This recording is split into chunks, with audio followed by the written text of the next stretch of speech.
1975ประกาศกล้องดังทั่วอาณา2ธันวามีความหมาย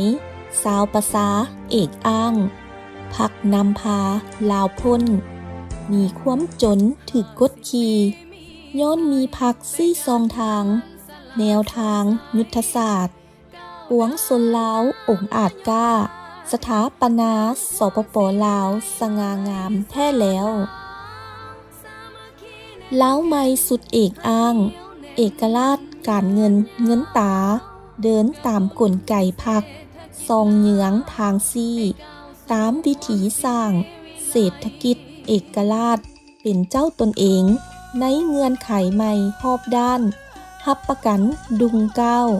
ลาวนี่พัฒนาทานเอ่ยเนื่องในวันเลิศล่ำ50 ปีวันไสงาม